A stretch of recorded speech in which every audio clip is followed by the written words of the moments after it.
Voilà, merci pour vos présences en ce début de vacances, hein, voilà, en soirée. Donc pour cette nouvelle visio qui sera enregistrée, donc pour visio non pas sur la situation militaire en Ukraine, hein, comme les deux dernières fois, mais pour faire un point sur, notamment après Rosatori, enfin, en termes d'armement, sur ce qu'on appelait le laboratoire, hein, de l'armement terrestre ou aéroterrestre, on va parler hélicoptère, et justement pour lister un petit peu enfin, les objectifs initiaux, puis qu'est-ce que ça a apporté sur le terrain, où est-ce qu'on en est, ce qui a marché, ce qui a moins marché, avec l'importance justement du retour d'expérience, hein, comme on l'a entendu aussi sur le salon, sur certains matériels, et qui changeaient aussi parfois les objectifs à atteindre en matière d'étonnement finalement. Et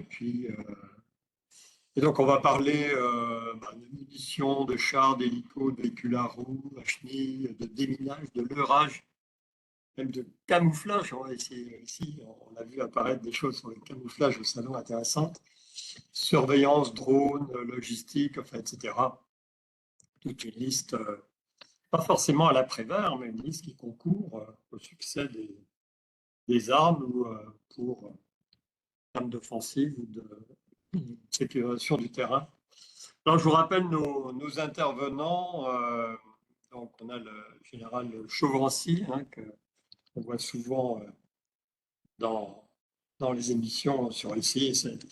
Donc, expert en doctrine militaire, et aussi rédacteur en chef de la revue Défense Union IHEDN. Alors, on a Olivier Kems qui va nous rejoindre, pénal aussi, deuxième section, chercheur associé à la FRS. On a Marc Chassillan avec nous, ancien de Nexter et d'Arcus aussi, et qui intervient aussi régulièrement avec ses compétences assez pointues sur les chars. Moi, je serais d'apporter aussi un petit regard longtemps sur le côté programme, réalité budgétaire, coût délai performance, enfin, en tant qu'ancien ADVA. Voilà, donc je vais vous laisser chacun un petit peu la parole sur les domaines que vous voulez aborder, puis après on va essayer de dégrossir en espérant qu'Olivier va nous rejoindre. Donc François, tu peux ouvrir le feu si tu le souhaites. Voilà, merci. Merci à toi. On t'entend pas. Attends, François, on t'entend C'est bon, pas. c'est Voilà, bon, c'est je bon, suis. ça marche. Voilà. Bon, bonjour à tous. Oui, alors bon, c'est des réflexions qui sont tout à fait partielles dans la mesure où on n'a pas tous les retours d'expérience de ce conflit, que beaucoup d'informations sont dissimulées, qu'on les découvre plutôt par la presse d'ailleurs que par les voies officielles, il faut quand même bien le reconnaître, hein, ou simplement parce qu'on est interpellé par quelques images qui nous sont présentées et qui nous font quand même dire, tiens, il s'est peut-être passé quelque chose de nouveau. Voilà. Alors, d'abord, je pense qu'il faut bien prendre en considération le terrain ukrainien qui est un terrain très particulier. Je pense qu'il y a au moins deux terrains qu'il faut prendre en compte. Je parle dans le physique, bien sûr, la mer d'un côté et le terrestre de l'autre. S'ajoutent après, bien entendu, d'autres domaines plus immatériels, tout ce qui est, je dirais, cyber, mais aussi guerre de l'information. Tout ceci rentre aussi maintenant dans ces domaines-là. Et puis alors l'espace aérien, où personnellement j'ai un peu de mal à discerner ce qui s'y passe, à moins qu'on ne se fie qu'uniquement aux missiles et aux drones, mais on parle aussi de combat aérien, et ça, finalement, depuis le début de cette guerre, le combat aérien n'est pas visible. On en parle beaucoup, on parle d'avions, mais on sait simplement que c'est un espace qui doit être dominé. Voilà. Ouais, mais François, on a dit qu'on se mettait sur le terrestre ou l'aéroterrestre en considérant plutôt les hélicos, etc., et pas l'aviation, enfin, pour rester dans le cadre un peu de Rousseau. Oui, mais tu peux pas non plus évacuer ce Oui, domaine-là, puisqu'il conditionne le succès sur le terrain terrestre. oui, Si tu n'as pas l'espace aérien, je vais prendre un exemple très clair. La contre-offensive ukrainienne de l'année dernière a échoué parce que déjà, il n'y avait pas d'appui aérien. Donc, sans l'espace, sans l'arme aérienne, l'arme terrestre est, je dirais, limitée. Maintenant, Oui, sur l'armement terrestre proprement dit, moi, mes remarques seraient plutôt d'abord organisationnelles. C'est-à-dire que est-ce que les unités ukrainiennes étaient au bon niveau de préparation pour faire une guerre de haute intensité? On voit bien les derniers rapports qu'il y a actuellement sur les combats à l'est en Donetsk, qu'au niveau de la brigade, bon, ça va à peu près, en gros 4000 hommes, mais dès qu'on commence à parler d'action au-delà de la brigade, donc pour nous division, hein, même si c'est très artificiel, donc 10 000 hommes, on voit bien qu'il y a un problème d'état-major. Et donc, ceci montre à la limite que l'organisation des forces ne répond pas à la question aujourd'hui. Je ne sais pas si on ferait mieux, je ne me permettrai pas de dire ça. C'est très facile de le dire dans notre camp de Champagne ou avec notre expérience passée. Là, il y a une réalité. Et il y a eu des problèmes en termes d'organisation. On le voit notamment avec une mission qu'on a souvent dans les exercices, qui est de la relève d'une force qui est au contact. Il y a eu 2 cas là depuis 3 semaines où effectivement les Ukrainiens se sont fait ramasser. Voilà. Ça, c'est le point organisation. On peut parler dans l'organisation, on peut rajouter donc formation des officiers d'état-major. Les officiers d'état-major, aujourd'hui, il y a des stages de formation qui sont donnés par l'OTAN, mais on ne forme pas un officier du jour au lendemain. Et donc, je ferai un commentaire sur les ressources humaines. Au bout de 2 ans et demi de guerre, en gros, on est à 30 mois, en fait, à 29, 30 mois, que constate-t-on? De fait que l'armée de métier qui existait, même si elle était avec la conscription depuis 2015, l'armée de métier est laminée. Donc, tous les cadres de valeur sont plus ou moins hors course, plus ou moins. Donc, problème. Et ce qui repose une question indirectement sur l'arme terrestre. L'arme terrestre, c'est une armée d'hommes, en principe. Dès lors qu'il n'y a plus d'armée de métier capable de tenir la longueur, que la question des réservistes finit par s'étioler, que ça pose la question de la mobilisation et donc du service militaire. Tout ceci pourrait nous interpeller en cas de guerre haute intensité où nous serions concernés. Voilà, en termes de formation, voilà ce que je voulais dire de ressources humaines. Maintenant, sur ouais. les équipements proprement dit, il est certain que la grande consommation de blindés, mais Marc Chassillan sera beaucoup plus pertinent que moi sur la question, je ne vais pas aller trop loin, mais simplement que la masse de blindés détruite pendant ce conflit est phénoménale. Et on revient quand même à une réflexion qu'évoque souvent le chef d'état-major des armées, que ce soit le précédent ou celui d'aujourd'hui, la guerre de masse. Et là, peut-être, on peut revenir sur le terrain. Le terrain ukrainien, il suffit de regarder les images. Moi, ce qui me frappe, c'est dans les images qu'on voit pratiquement tous les jours, où on voit à perte de vue, je dirais, le champ de bataille, par les drones en particulier, qui voient tout. Et quand on voit sur Telegram, par exemple, ou autres réseaux sociaux, qu'un blindé est identifié, est suivi par un drone pendant de longues minutes, jusqu'à voir où il va se poster, là où il va le mettre dans un bâtiment, et que là, une fois qu'on a identifié le bâtiment où il s'est posté, on envoie un drone kamikaze qui le détruit. C'est-à-dire qu'aujourd'hui, sur le champ de bataille ukrainien, où il y a une visibilité tellement énorme, je dirais qu'on est tué bien souvent avant d'arriver au contact de l'ennemi. Et ça pose des questions. Tu parlais de camouflage. Ouais. Je ne vois pas comment aujourd'hui on peut se camoufler aujourd'hui en Ukraine avec les images qu'on nous montre, avec manifestement une vulnérabilité énorme des forces terrestres face aux frappes des drones, mais pas uniquement, face aux renseignements finalement, hein, de toute forme, qui fait que le combattant terrestre aujourd'hui est fortement démuni, ce qui explique les pertes lourdes et qui va peut-être nous inciter à réfléchir à quel type d'armement demain qui ne Oh, comprendra pas c'est uniquement monstrueux, d'un ça. char ou d'un VTT, d'un C'est transport de troupes, monstrueux. mais qui devrait être accompagné d'un Ah, certain nombre d'équipements. On peut, on coupe les micros, s'il vous plaît, à part les intervenants. En termes de camouflage, est-ce que tu inclus aussi tout ce qui est les leurrages en termes de De quoi? les leurrages, comme on avait vu sur l'armée de Churchill, etc. Enfin, on voit apparaître aussi, comme on l'avait fait en Irak, hein, d'ailleurs, des engins, enfin, gonflables qui sont qui peuvent leurrer, qui peuvent tromper l'ennemi. Est-ce que ça marche vraiment ça? Ça ne peut pas dire, je dis simplement que on ne peut se fier qu'aux images que nous voyons. Et toutes les images qu'on voit, ce sont des frappes au but. Maintenant, ça ne veut pas dire que tout est vu. Voilà. Ensuite, ce que j'ai expliqué sur le terrain, Ouais, ouais. le terrain, on est visible aujourd'hui. Et le leurrage, j'y crois un peu difficilement.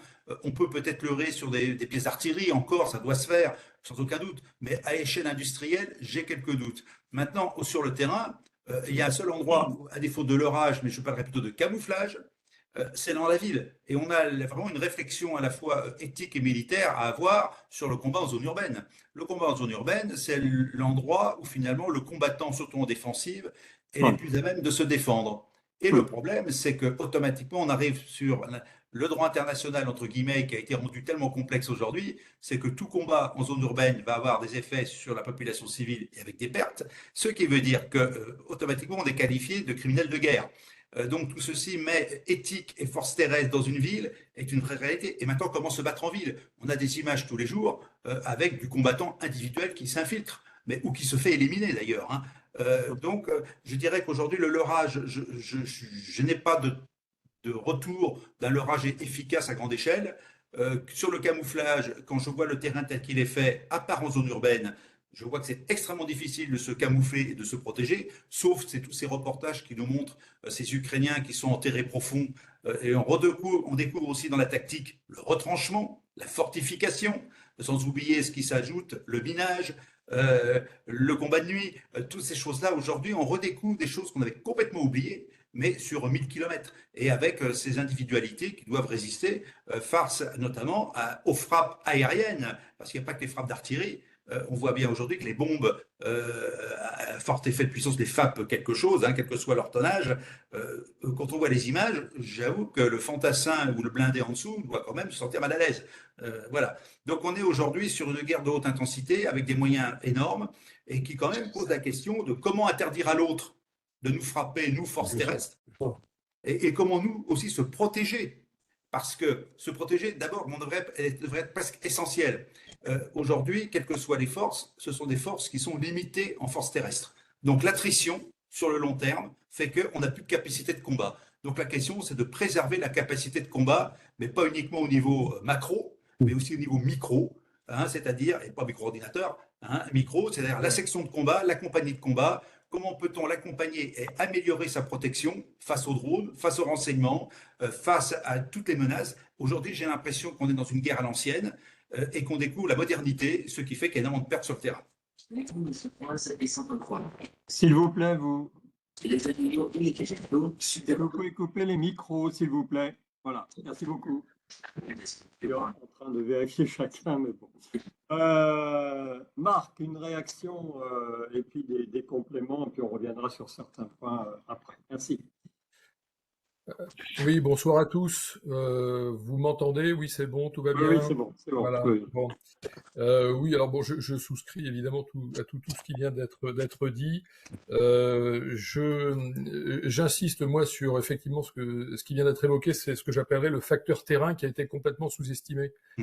L'Ukraine, c'est un terrain très particulier. Alors d'abord, vous avez un grand fleuve, le Dniepr, qui coupe le pays en deux, ce qui fait que si vous n'avez pas la chance de saisir un pont, ben en fait vous le franchissez pas, à moins de disposer d'unités de génie absolument gigantesques et aux moyens dont disposait à l'époque l'armée soviétique, mais qu'elle n'a plus aujourd'hui. Donc en fait, les fleuves plutôt larges sont des obstacles quasiment infranchissables, il faut quand même maintenant l'admettre. L'autre point, c'est que l'Ukraine, dans sa diversité géophysique, il y a beaucoup de marais. Tu voulais dire quelque chose? Juste un point sur les fleuves. Tu veux dire que même avec les moyens de la CNIM, tout ça, c'est pas possible. Ah bah, c'est-à-dire que, enfin, je rappelle aujourd'hui, par exemple, que l'armée française dispose d'à peine 300 mètres de pont, c'est-à-dire qu'elle est même incapable de mettre un pont sur le Rhin. Le Rhin est plus large que ça. C'est-à-dire de kilomètres de pont, plusieurs kilomètres de pont, pour arriver à créer un site de franchissement viable, c'est-à-dire non pas un unique pont qui va se faire immédiatement bombarder, mais être capable de mettre en place plusieurs sites avec soit des ponts continus, soit des bacs qui font la navette, mais il faut disposer de moyens tout à fait considérables maintenant pour franchir un pont de la classe un fleuve de la classe du Dniepr. Donc, il faut imaginer qu'un fleuve aujourd'hui, même le Rhin, c'est quasiment infranchissable pour l'armée française. Voilà. S'il n'y a pas de pont civil construit à côté, c'est-à-dire on franchit tranquillement à Kiel, hein, à Kiel ça va, mais si le pont de Kiel est cassé, je ne sais pas comment on fait pour passer de l'autre côté. Et Napoléon, il faisait comment? Napoléon, il faisait comment? Ah ben Napoléon, il avait des sapeurs qui s'appelaient éblés et qui se sont démerdés pour couper des troncs d'arbres et faire des ponts de bois. Ouais, voilà. Mais c'était une armée de 600 000 hommes et on est dans d'autres schémas. On voit ça Et on est aussi dans aux d'autres États-Unis. rythmes aussi. Effectivement. Et on est D'accord. dans d'autres rythmes, hein, voilà. Alors je dis à propos de Napoléon,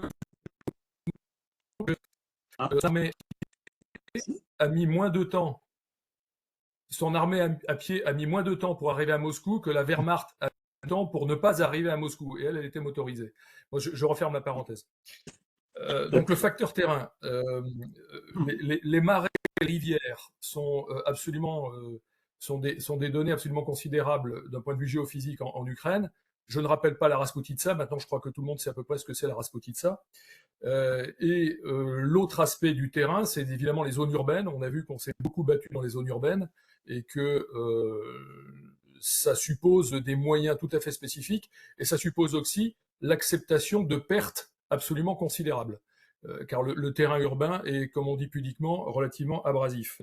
Alors, d'un point de vue technique, euh, il faudrait quand même remettre, je pense, en haut de la pile des priorités, l'adoption de véhicules chenillés, ce qui me paraît, dans le cas de la France, encore un peu fictionnel, mais on voit que les armées européennes, je prends l'exemple de l'armée italienne a lancé un très grand plan un très grand programme de véhicules blindés relativement lourds, d'ailleurs une quarantaine de tonnes, 1 millier de blindés complètement chenillés. Bon, les pays de l'Est s'équipent massivement en véhicules de combat d'infanterie chenillés, en automoteurs d'artillerie chenillés, pas que des roues, donc pas que du César, d'engins du génie, etc., etc. Alors, on a noté, par exemple, en Ukraine, des crevaisons de pneus par milliers, tout simplement parce que le terrain qui a été labouré par l'artillerie laisse des éclats d'acier coupant comme des rasoirs dans la boue et sur les routes,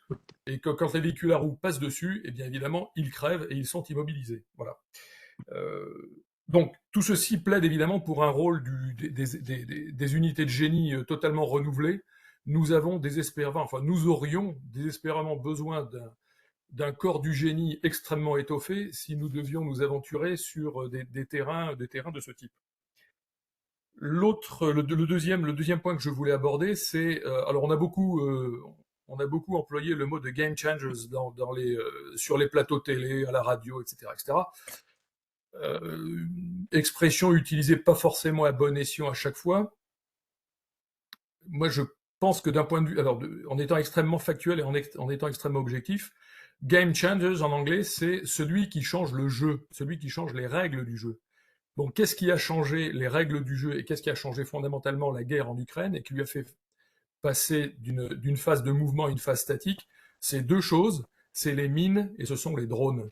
Voilà. En fait, il n'y a que deux game changers en Ukraine, ce sont les mines et les drones. Voilà. Et je note que ces game changers ne sont absolument pas du tout technologiques. Marc, faut bien dire les drones, parce que maintenant on parle de drones et de robots. Donc les drones, c'est tout ce qui vole et les robots, c'est tout ce qui est terrestre, même si c'est la même chose finalement. C'est ça, oui, absolument. Donc pour moi, ce sont ces petites choses, ces petits jouets de course qu'on appelle les FPV, sur lesquels on greffe des ogives de RPG ou des charges explosives, qui sont extrêmement rapides, puisque forcément ce sont des drones de course, et qui sont capables de frapper les blindés sous à peu près n'importe quel angle. D'ailleurs, le drone choisit son angle. On a vu des vidéos tout à fait surprenantes où on voit le blindé, alors qu'il soit mobile ou immobile. Le drone, en fait, fait le tour du blindé, littéralement, comme une mouche autour d'un pot de miel. Et Ouais. puis, au moment où il repère le trou pour passer, il fonce. Voilà. Et le leurrage, Ça, ça c'est sert à quelque chose, tout ce qu'on a vu chez Lacroix, etc., même chez les Suédois ou d'autres, le leurrage fumigène ou autre, finalement, ça le perturbe ou pas? Alors, ça les perturbe à condition d'avoir conscience que vous êtes visé par un drone. Parce que la Oui, plupart du temps, vous le voyez pas. oui, c'est ça. Vous le voyez pas arriver.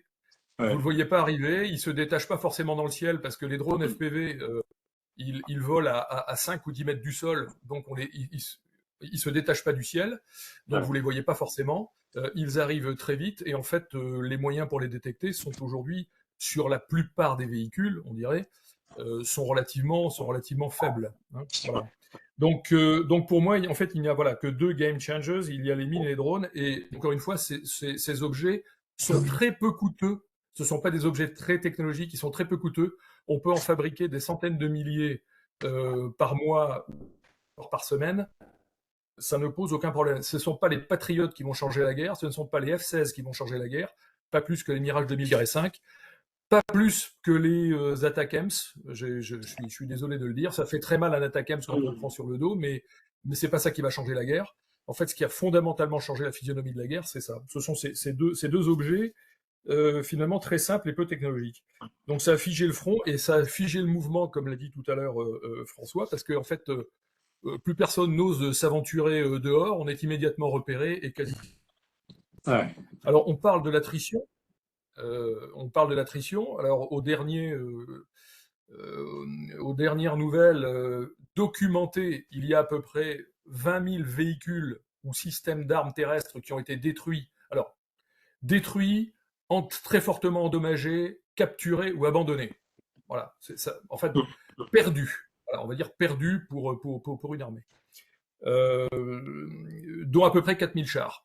À peu près 4000 chars. Alors, sans rentrer dans des calculs fastidieux qui pourraient m'être contestés, ça représente, suivant la façon dont on calcule, entre 10 et 15 fois notre armée de terre.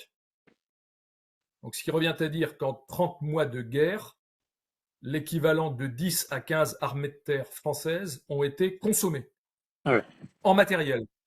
Les pertes humaines, je les mets de côté, mais simplement matériel. Donc évidemment, c'est absolument considérable. Ce qui est très intéressant, c'est que avant que les drones n'interviennent en masse, les drones FPV en particulier, 80% des pertes, c'est-à-dire soit des destructions définitives, soit des endommagements très forts, étaient dus à l'artillerie. Donc en fait, c'est l'artillerie qui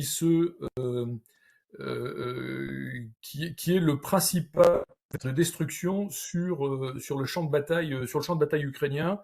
Les drones viennent après et de manière tout à fait anecdotique. Alors même si on voit des vidéos sur le sujet, les combats char contre char ou blindé contre blindé ne constituent pas aujourd'hui la source principale de pertes sur le champ de bataille. C'est même extrêmement marginal. Alors, une des raisons pour ça, c'est que dans un premier temps, les chars ont été effectivement très mal utilisés. En fait, ils se sont fait dégommer comme au champ de foire par les drones, par les missiles anti-chars fort nombreux, par les lance-roquettes anti-chars dans les embuscades. Ils ont été beaucoup perdus. Du côté russe, il faut quand même savoir qu'ils ont été aussi beaucoup perdus par panne d'essence ou par panne mécanique. Qui est une source extrêmement, comment dirais-je, extrêmement critique de perte de blindés, hein, la panne de mécanique ou la panne d'essence. Ils ont été beaucoup perdus sur ce qu'on appelle pudiquement les incidents terrain, c'est-à-dire en fait ils se sont plantés. Voilà, le pilote a mis le char dans le fossé, tout bêtement. Bon. Ça constitue aussi une part très significative des pertes de blindés sur le champ de bataille et en particulier en Ukraine. Alors, je fais juste une parenthèse sur les chars. On va dire que on pourrait considérer que les chars ont eu un rôle plutôt décevant, parce qu'à chaque fois qu'on ils sont plus ou moins détruits ou immobilisés, ou quand on les lance, comme les Ukrainiens l'ont fait, dans des contre-offensives un peu hasardeuses, ils se trouvent soit immobilisés devant les champs de mines, soit immédiatement agressés par tout un tas de menaces. Ce qui fait qu'ils n'ont pas joué jusqu'à présent un rôle, on va dire, décisif. C'est la raison pour laquelle les deux belligérants, en fait, les utilisent comme artillerie. On utilise les chars comme canon d'artillerie et on redécouvre le tir indirect avec les chars. Donc vous avez un certain nombre d'applications qui tournent sur iPhone aujourd'hui, du côté ukrainien et du côté russe, qui permettent à un char, quel qu'il soit, un T-72 par exemple, de tirer à 10-12 km grâce à un drone qui éclaire la cible, de faire du tir indirect comme le ferait finalement un bête mortier ou un canon d'artillerie. Donc évidemment, c'est une sous-utilisation notable du char, quoi. Voilà, mais ils font ce qu'ils peuvent. Est-ce que ça vient pas aussi, on a vu les Challengers, enfin, ou les chars plus lourds, ça vient pas aussi du terrain qui, en fonction de la saison, si on prend les chars lourds, les chars moyens ou les chars légers, qui sont plus ou moins maniables et en fonction du terrain. Ah oui, bien sûr. Non, mais bien sûr, c'est clair. Alors, je vais y venir après, mais c'est clair Et que aussi, tout tu ceci, parleras peut-être dans les villes, parce qu'on voit surtout les oui, chars dans oui, les oui, campagnes, tout mais s'ils ceci, interviennent effectivement, ouais, quand elles tout ne sont ceci, pas détruites, évidemment, hein. nourrit, oui, tout ceci, bien sûr, nourrit la réflexion sur sur la façon dont nous devrions concevoir les chars dans l'avenir, Ouais. avec on va dire, des façons d'appréhender les trois grandes fonctions du char, mobilité, feu, protection, sous d'autres angles, sans doute. Ouais. Et effectivement, le facteur masse est un facteur tout à fait critique. Pour faire simple, mis à part à Gaza, il n'y a pas d'autre endroit où on peut utiliser des chars de 70 tonnes comme le font aujourd'hui les Israéliens, quoi. Bon, j'anticipe sur ma conclusion, mais on va dire ça. L'autre point sur lequel je voulais revenir, c'est la logistique. On ne parle jamais de logistique parce que d'abord, c'est pas un sujet extrêmement vendeur, ni sur les plateaux télé, ni à la radio, ni dans les journaux. Le problème, c'est que sans logistique, la guerre s'arrête assez rapidement. Est-ce que tu Alors, inclus logistique et MCO de façon globale ou pas? oui, tout. Les trois chaînes logistiques, c'est-à-dire le soutien médical qui est absolument fondamental pour, alors non seulement sauver ses soldats, évidemment, mais aussi pour le maintien du moral. Ouais. Pour le maintien du moral, le soutien médical est absolument clé. Il est complètement sous-dimensionné depuis des années dans nos armées occidentales, puisque les services de santé des armées ont été, c'est même pas qu'ils ont été mis à l'os, c'est qu'en plus maintenant il leur manque des os. Voilà, le squelette est incomplet. Donc pour reconstituer un corps, ça va être un peu compliqué. Mais dans des guerres d'attrition où on enregistre plusieurs centaines de tués par jour et plusieurs milliers de blessés par jour, aujourd'hui, nos systèmes de santé ne savent absolument pas du tout affronter ce genre de situation, même appuyé par le système civil. Voilà. Les rechanges. Le système ukrainien, est-ce qu'il y arrive finalement d'une certaine façon aujourd'hui? Alors, il a bien fallu qu'il s'y mette, mais il est encore. Enfin, au début, il était complètement dépassé, évidemment. Hein. Voilà. Ouais. Au début, il était complètement dépassé. Et il y a eu une montée en puissance. Aujourd'hui, je ne suis pas capable de dire si le système ukrainien satisfait à 100% les besoins du champ de bataille. Mais il y a une amélioration quand même. Tiens, il y a Alors, une petite parenthèse que je fais là-dessus. Il y a quelques années, c'est avant le Covid, sur la période avant-après, on avait réfléchi on a essayé d'aider un petit peu les états-majors. On avait vu qu'il y avait une vraie complémentarité entre l'approche française et l'approche allemande. Bon, l'approche allemande, état-major, etc. Puis l'approche française est très efficace sur le terrain, et puis les deux peinant à travailler ensemble, mais il y a peut-être un truc à développer là, dans ce sens-là. Je referme la parenthèse.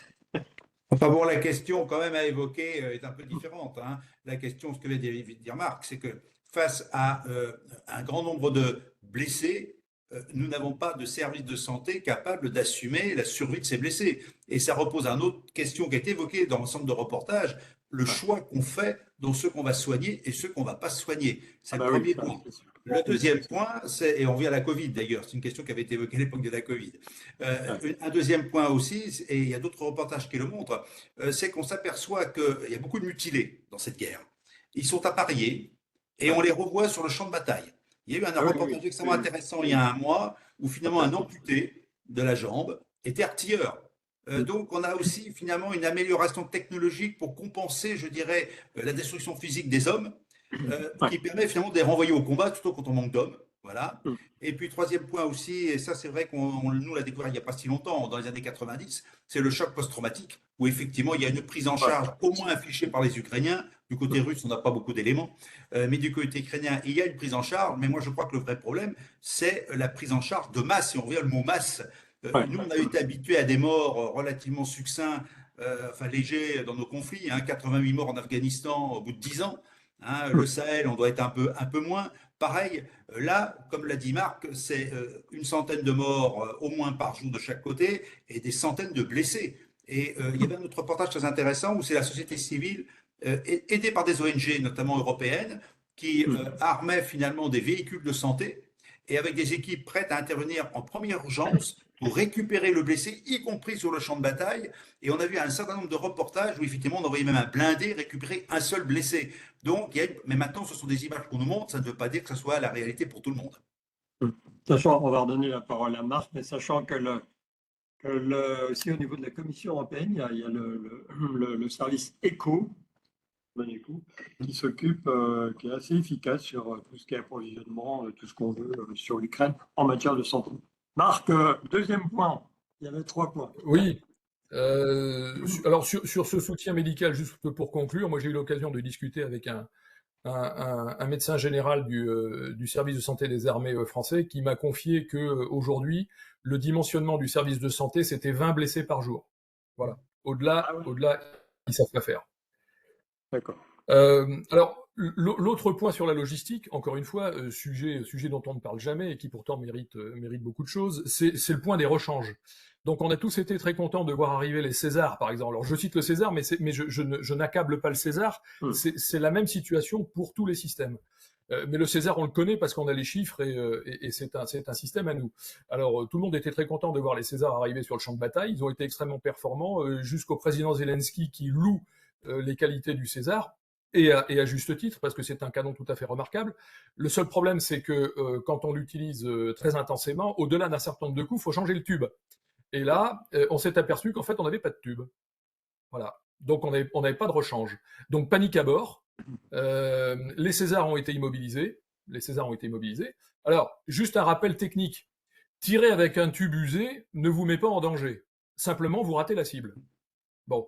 Ce qui fait que pour un canon d'artillerie, pour traiter une cible, eh bien, il vous faut infiniment plus d'obus, puisque compte tenu de la dispersion, pour espérer qu'il y en ait un ou deux qui s'approchent de la cible, en fait, il faut en tirer beaucoup. Donc, l'usure du tube provoque en fait une augmentation de la consommation de munitions pour neutraliser les cibles. Voilà. Mais sinon, c'est pas dangereux de tirer avec un tube usé. Hein, je rassure tout le monde. Hein. Voilà. Ce qu'il y a, c'est que vous tirez très mal et que vous ratez la cible. Bon. Donc, votre canon est inopérant. Et on s'est aussi beaucoup verticalisé à un moment donné sur les munitions, ça manque, c'est une catastrophe, l'Ukraine va perdre la guerre parce qu'il n'y a pas de munitions.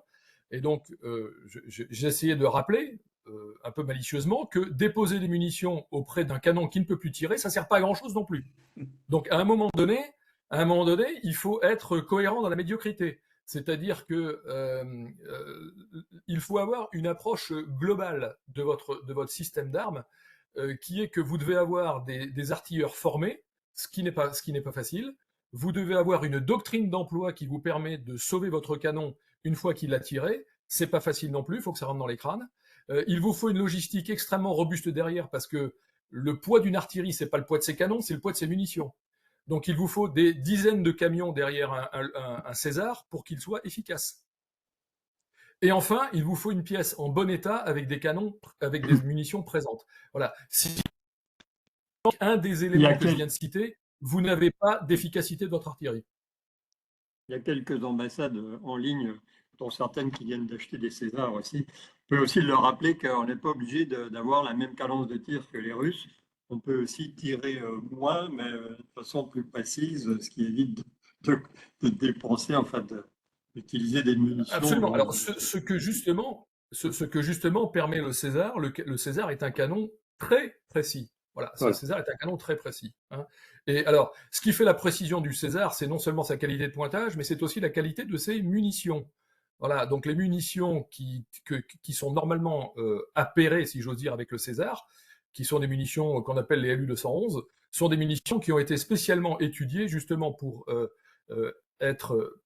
avoir cette intimité, si j'ose dire, technique avec le canon, qui fait que quand vous avez les deux, vous avez une excellente précision. Alors concernant ces consommations, je ne vais pas revenir sur le fossé, enfin c'est même pas un fossé, c'est un ravin qui existe entre les capacités de production de l'industrie occidentale des munitions et les consommations constatées de manière quotidienne sur le champ de bataille. Il y avait des rapports au début de la guerre, il y avait carrément un rapport de 1 à 50. Hein, voilà. Alors je pense qu'il doit être un petit peu réduit maintenant, mais enfin bon, il existe toujours. Mais ce que l'on sous-estime en matière de munitions, il est aussi sous-estimé en matière de carburant. en matière de pièces de rechange, enfin en matière de tout quasiment. On sous-estime toutes les consommations quand on est tranquillement en temps de paix par rapport à ce qui s'observe dans un combat de haute intensité. Une petite fenêtre là-dessus. Tout ce qu'on voit apparaître sur la maintenance prédictive, etc., finalement, quand on est sur le terrain, est-ce qu'on s'en sert? Bah, la maintenance prédictive, c'est très très bien. Enfin, moi, je n'ai rien contre la maintenance prédictive. Ça peut être effectivement extrêmement utile. Mais quand un pneu est crevé, il faut un pneu neuf. Voilà, bah, ça, c'est pas de la maintenance prédictive. Et puis le pneu, il faut quand même l'amener. Voilà. Oui. Donc, je veux dire, c'est pas la maintenance prédictive qui vous empêche de crever. Voilà. Donc à un moment donné, il faut séparer ce qui relève de la, j'allais dire, voilà, de tout ce qui concerne la maintenance prédictive au quartier ou à la caserne, de tout ce que l'on constate sur le champ de bataille et des pertes dues en fait à la guerre et à la bataille. Voilà. Hein. Donc mon exemple de pneu, je pense que tout le monde l'aura compris. Alors, je suis désolé, je passe un petit peu du coq à l'âne. Bon, l'appui aérien, François en a parlé tout à l'heure, l'appui aérien au profit des troupes au sol, il est très faible. Il est très faible pour tout un tas de raisons. La première raison, c'est que les Ukrainiens n'ont quasiment plus d'avions, donc effectivement, c'est difficile de faire de l'appui aérien. La deuxième raison, c'est que du côté russe, ils n'ont pas forcément eu l'audace et la doctrine et les modèles et les bons modèles pour le faire. Et en plus, ils sont allés au carton. Ils ont quand même pris quelques missiles sur leurs hélicoptères et leurs avions. Du coup, maintenant, ils tirent de très très loin sur des cibles à peu près faciles qui sont les villes ou les raffineries ou les centrales électriques. C'est quand même plus facile à taper. Mais le vrai appui aérien, celui que l'on a pu observer par exemple pendant la guerre du Golfe, avec des chasseurs bombardiers qui viennent larguer des bombes au plus près des troupes amies pour éliminer ce qu'il y a en face, on l'observe assez peu. Et ça c'est une vraie, ça signifie que l'appui des troupes au sol passe de l'armée de l'air à l'armée de terre. Donc en clair, l'armée de terre doit se muscler en matière d'appui et d'appui sérieux, y compris dans la profondeur. Avant, c'est très simple, on sifflait, on avait un Mirage 2000D qui partait avec son scalp et qui allait détruire une cible à 500 km. Bon, le Mirage 2000D, il partira plus. Voilà. Donc aujourd'hui, il faut que organiquement, nos armées de terre disposent de missiles capables de frapper jusqu'à 100, 500, voire 800 km dans la profondeur du théâtre. On est en train de parler de théâtre, là, on n'est pas en train de parler de ligne de front. Ouais. Mais c'est absolument fondamental. Les Russes disposent de ce type d'équipement. Ils ont des missiles Iskander, ils ont des missiles de croisière, ils ont un certain nombre de choses comme ça, dont ils ne se sont pas démunis au cours des années. Nous avons fait cette erreur. Eh bien, il faut urgemment réparer cette erreur, parce que l'armée de terre ne peut plus compter sur l'armée de l'air pour faire de l'appui aérien. C'est terminé. Pas plus d'ailleurs que, et j'y viens, elle ne pourra compter sur son aviation légère, avec les Tigres. Il y a une très très forte attrition aussi en matière d'hélicoptères de combat. Aujourd'hui, quand on voit les hélicoptères de combat qui ont un peu de succès au-dessus du champ de bataille ukrainien, ce sont les Mi-28 qui sont capables de tirer des missiles Ataka à 10 km. Pourquoi 10 km? Parce que c'est hors de l'enveloppe de tir, par exemple des Mistral ou des Stinger. Donc si vous êtes en dehors de l'enveloppe de tir des missiles courte portée, et puis évidemment des canons, parce qu'il n'y a aucun canon qui tire à 10 km, vous avez une chance de vous en tirer. Donc il faut que les hélicoptères, pour revenir sur le champ de bataille, puissent tirer de beaucoup plus loin que ce qu'ils ne le font aujourd'hui, qui est plutôt 3-4 km avec les Hellfire ou anciennement les Hot. Voilà. Un petit peu la parole à François, une réaction là-dessus, oui, et pour parler des stocks finalement aussi, parce que j'étais dans une conférence à Eurosatory où ça y est, les stocks reviennent, etc. On avait complètement oublié que si en OPEX ça marche avec 95% de dispo, c'est qu'on met le paquet et il y a des stocks finalement. Et voilà, donc une réaction là-dessus. Enfin, c'est une réaction en fait en fonction d'une réalité économique. Dès lors, et ça nous l'avons dit plusieurs fois, dès lors que des stocks et qu'on est dans une logique économique de flux tendu, déjà ça pose un problème. Ensuite, deuxième temps, nous avons eu des entreprises de défense privées Donc, s'il n'y a pas de marché pour leur payer les munitions à fabriquer et faire des stocks, ça va pas marcher. On a supprimé les arsenaux, peut-être pour de bonnes raisons, je n'en sais rien, il y a un certain nombre d'années. Les arsenaux étaient des organismes d'État de l'industrie d'armement capables d'être finalement de ne pas chercher une logique de profit. Aujourd'hui, l'industriel d'armement, il est là pour gagner de l'argent. Voilà. Maintenant, sur les munitions elles-mêmes, alors je sais, avec tous les chiffres qu'on nous annonce, en gros, je crois qu'on veut produire en un mois ce que l'armée ukrainienne consomme en une journée. Hein, je crois que c'est ça à peu près les chiffres. Hein. Donc, on n'est pas dans la réalité de la guerre haute intensité. Et très honnêtement, je ne vois pas quelle serait notre réponse économique et militaire en termes de défense, bien entendu, d'avoir ces stocks. On a besoin de stocks, mais il va falloir trouver un modèle économique pour, je dirais, accepter ces stocks. Ça a un coût, il faut les stocker, il faut les payer. Et on voit surtout qu'il y a une consommation énorme. Et je reviens sur quelque chose qui a été dit, parce que moi j'ai abordé cette thématique avec la formation des personnels. Effectivement, les personnels ukrainiens en particulier ont tiré beaucoup de munitions, me semble-t-il, sans se préoccuper vraiment de l'efficacité à l'arrivée. C'est ce qu'on disait tout à l'heure, hein, effectivement. Voilà. Et j'ai eu aussi, on a beaucoup parlé, enfin on n'a pas parlé d'ailleurs, des munitions intelligentes. Munitions Il ne faut pas oublier intelligentes. qu'ils ont une culture quand même russe au départ. Hein, Voilà. Donc, les munitions intelligentes bonus ou Excalibur, ce sont des munitions dont on découvre aujourd'hui qui étaient justement, c'est un obus, une cible, au lieu d'une batterie sur une cible, pour faire simple, une batterie en 6 pièces, en gros, hein, c'est schématique à ce que je dis, et qu'aujourd'hui on découvre que même ces obus hyper performants, effectivement, pour être beaucoup plus efficaces en termes de tir, aujourd'hui sont brouillés par la guerre électronique. Et ça, je pense que Marc a des éléments sur la question.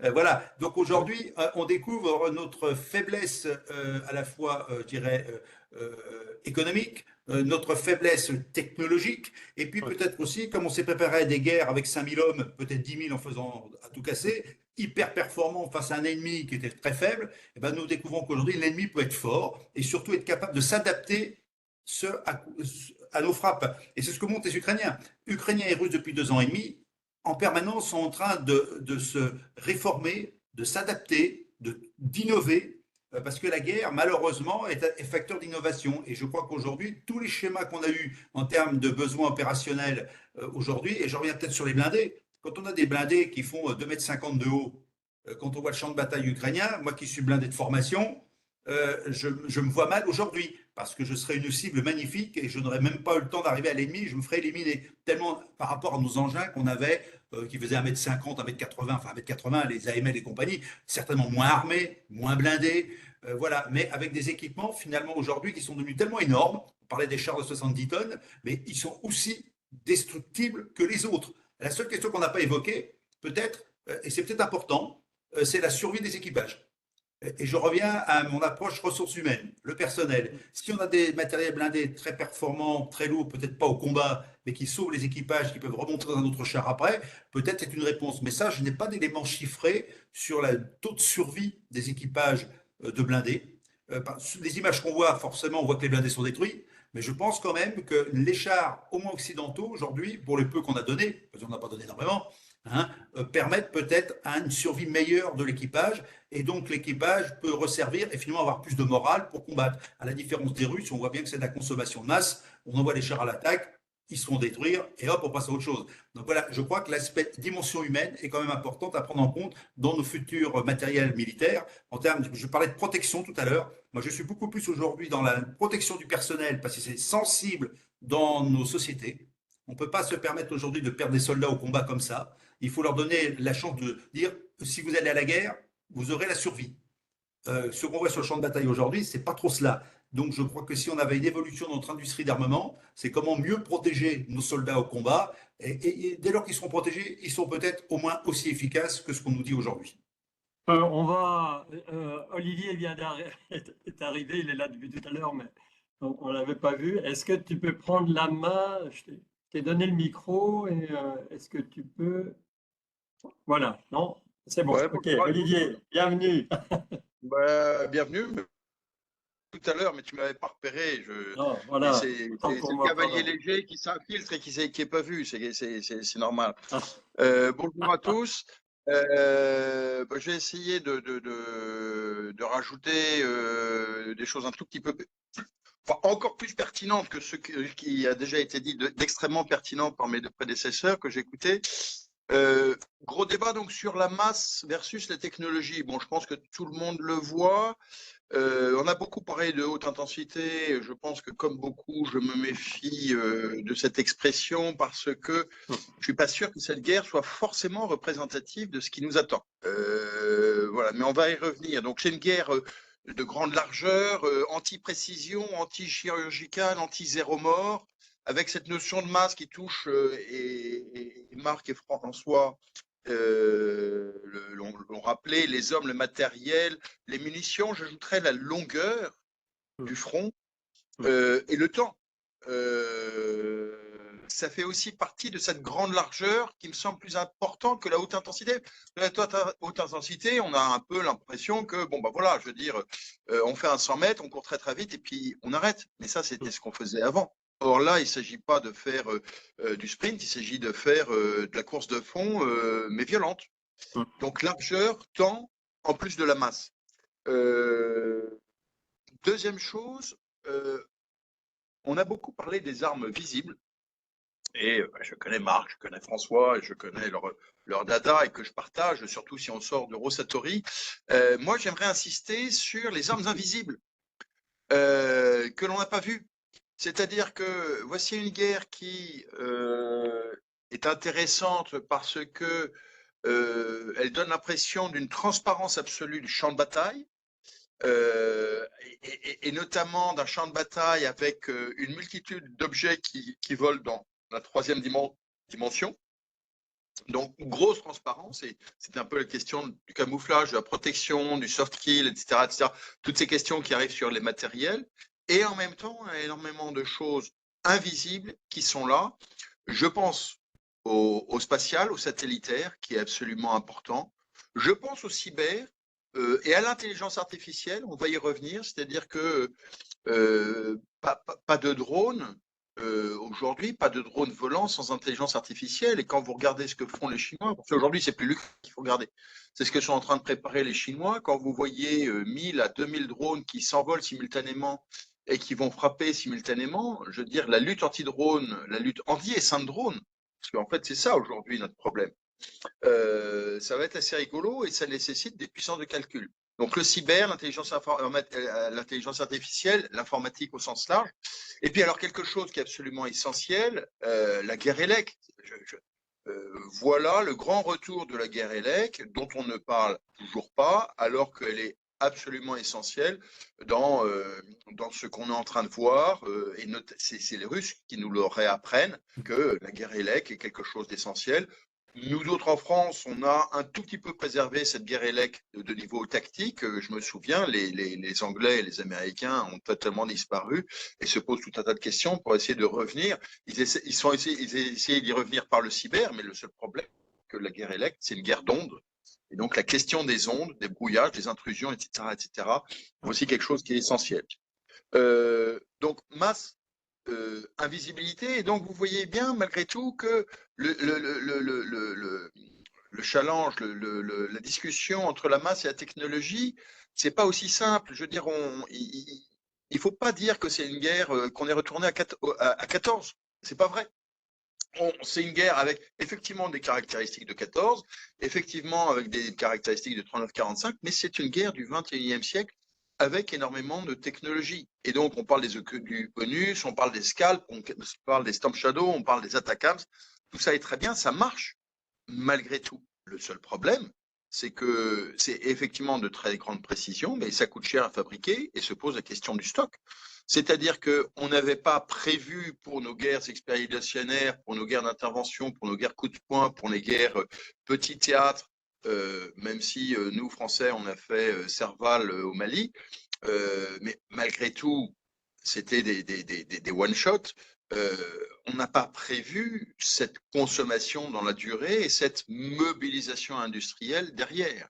Et c'est en cela aussi que nous, en tout cas occidentaux, je ne parle pas des Russes, parce que les Russes, là, pour le coup, ils ont mobilisé leur industrie de guerre, comme les puissances belligérantes l'avaient fait en 14-18, nous ne l'avons pas réellement fait. C'est-à-dire que qui dit guerre de masse, qui dit guerre de grande largeur et de grande profondeur et donc de grande durée, dit mobilisation industrielle. Et nous n'y sommes pas du tout parce que nous ne sommes pas prêts collectivement à le payer, disons les choses assez simplement. Donc guerre contemporaine. Je disais enfin qu'il faut un peu se méfier de cette guerre d'Ukraine. Je dirais que c'est aussi un laboratoire. La guerre d'Ukraine n'est pas la guerre de demain. La guerre d'Ukraine, C'est justement le titre, Olivier. le laboratoire de la guerre de demain. C'est-à-dire que de la même façon que la guerre civile d'Espagne avait été, pour certains éléments, le laboratoire de la Deuxième Guerre mondiale, la question est qu'est-ce que ça nous apprend sur la guerre de demain? Alors, bien évidemment, on va parler de l'innovation et on voit toutes les boucles courtes d'innovation. Alors, je suis très heureux d'entendre la DGA nous parler de faire autrement.